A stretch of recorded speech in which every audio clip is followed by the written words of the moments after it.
పెట్టాడు. నిలవబడబట్టి పెట్టి ఈ రోజు మనం ఎలా ఉన్నామంటే దేవుని యొక్క సన్నిధిలో స్థిరంగా ఉండగలిగాం. ఎలా ఉన్నాం మనం? ఇప్పుడు ములుగుకోవడానికి అవకాశం లేదు. క్రీస్తు అనే బండ మీద దేవుడు మనం నిలవబెట్టాడు కనుక ఈ రోజు మనం బలంగా ఉండగలుగుతున్నాం.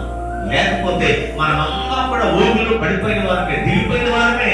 అందులో నుంచి మనల్ని ఎవ్వరు కూడా లేవనెత్తలేదు. అక్కడ రాయబడిన మాట, అది మనల్ని నాశనం చేసినంత వరకు కూడా అది మనం ఏం చేద్దా మనల్ని విడిచిపెడతాది. దాని పని ఏంటంటే మనం సంపూర్ణంగా మన ఈ భూమి లేకుండా పూర్తిగా మనం సమూలం చేయడం అనమాట. ఉదయకాల సమయం ఆయన అంటున్నాడు, ఆయన ఎక్కడ మనం నిలబెట్టాడంటే క్రీస్తు అనే బండ మీద ఆయన నిలబెట్టాడు. అందుకే పేతురు ఈ బండ మీద నా సంఘాన్ని కట్టు, పాతాళ ద్వారం నా ఎదుట నిలబడేదము. దేవుడికి ఎక్కడ కట్టబడాలి సంఘం? చాలా సార్లు మనుషులు కట్టుకునే విధంగా ఉంటాయి సంఘాలు.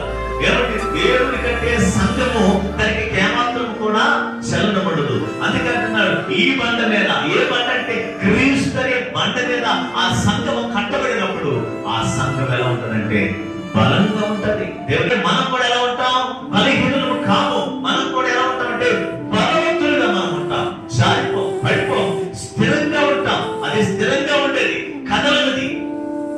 దేవస్మే మనము మనల్ని దేవుడు ఎక్కడ నిలబెట్టాడంటే క్రీస్తు అనే బండ మీద మనల్ని కూడా నిలబెట్టాడు కనుక ఈ రోజు మనకు జారిపడడానికి అవకాశం లేదు. ఈ రోజు మనం పడిపోవడానికి అవకాశం లేదు కనుక ఈ రోజు మనం దేవుని సన్నిధిలో మనం స్థిరంగా ఉండడానికి ప్రభు చేయబడు. దేవునికి స్తోత్రం, హల్లెలూయా.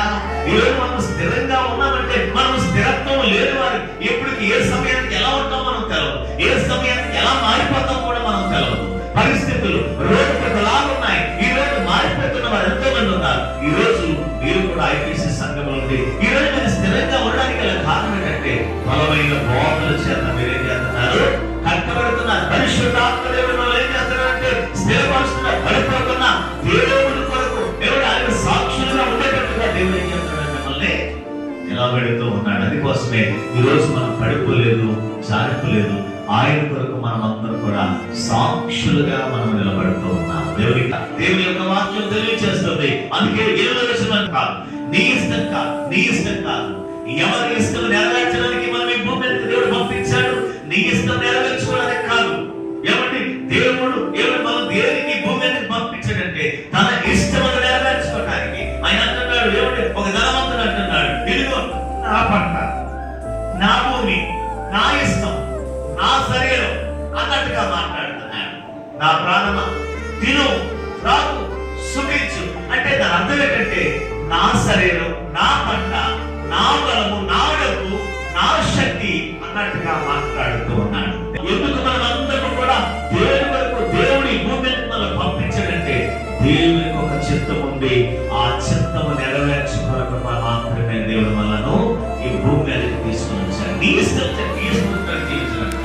నీ ఇష్టం వచ్చి నడవడానికి కాదు. చాలా మంది ఏం చేస్తారంటే నా ఇష్టం ఉన్నట్టుగా జీవిస్తుంటారు. నా ఇష్టం వచ్చినట్టుగా నేను భక్తి చేస్తానని అంటారు చాలా మంది. అలా కదలక దేవుడు మన కోరుకున్నది ఏంటో తెలుసా?